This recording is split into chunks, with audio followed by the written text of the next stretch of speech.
But I do want to switch now over to movies. A new Morning Consult poll found that in December, 72% of Gen Xers and 85% of baby boomers claimed they haven't gone to the movies in the last month. And this is higher than Gen Z and millennials, who were at 48% and 55% respectively. Is streaming to blame here? Oh, good question. By the way, Hollywood, I still go to movies. I think I'm technically Gen X. I don't know. But I don't know that streaming is to blame. I think to blame is the content that we're seeing coming out of, let's call it, Los Angeles today. I think Hollywood is struggling for its footing in the streaming era, but also post-pandemic, which of course decimated the movie-going audiences. They're really clinging to the franchises, and they've been doing that even before the pandemic. These tentpole sequel franchises, the superhero franchises, they kind of have taken over Hollywood as the big money makers, big cost, big money. And I think that really goes to the younger audiences. I think they have not been focusing the amount of resources on those great movies that appeal to older audiences. And then the pandemic shift and the streaming shift, lots of those movies are now going to streaming first, because the assumption in Hollywood is people are going to go to the movies to see the Avengers, to see Ant-Man, to see Wakanda. They're not going to go to see Nomadland. Exactly. To speak to your point, baby boomers, according to a Morning Consult poll, 46% of them don't like superhero movies and don't want to see them in theaters. So that's a huge demographic that's immediately turned off by a lot of things that are in theaters today. So how big of a problem is this? I think it's substantial. I mean, looking into it, the AARP did it was a pre-pandemic report, I think 2017 or 18 or so. It was about a third of the movie-going audience in the United States is Gen X baby boomers, older individuals.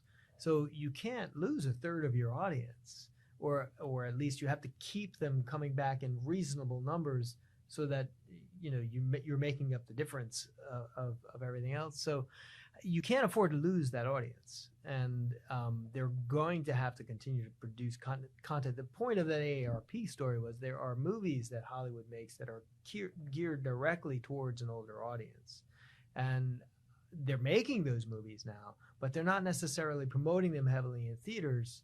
And again, is it streaming or is it the pandemic?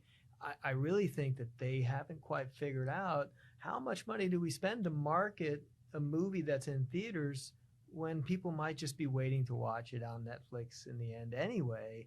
And I think they haven't quite found their way through that wilderness just yet.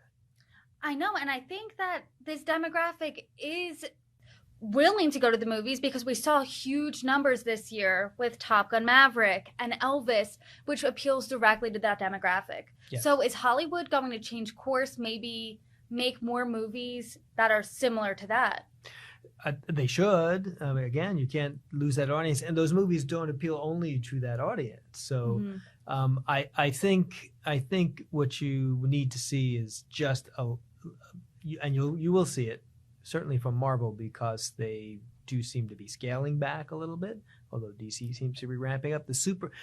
You're kind of running out of sequels, and you kind of, there's a lot of content to mine in Marvel, but they're going to have to come up with new characters to backfill. I don't know how many Avengers films there are left in the franchise. Star Wars even seems to be slowing down in what they're putting out. So yeah, it's a content issue, I think, more than a streaming issue. Let's talk about the content that's out now at the box office. What have been the winners and losers on that front?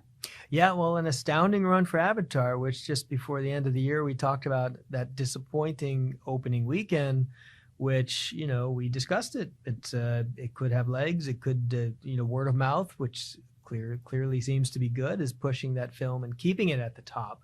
It's truly amazing when you look at a movie like that and a director like James Cameron, where, three of his films are among the top 10. Well, actually, no, Avatar 2 is not yet in the top 10. It's about to supplant Spider-Man, I think it is, at number 13. But Titanic and Avatar, which is the biggest grossing movie in the world, are 1 and 3.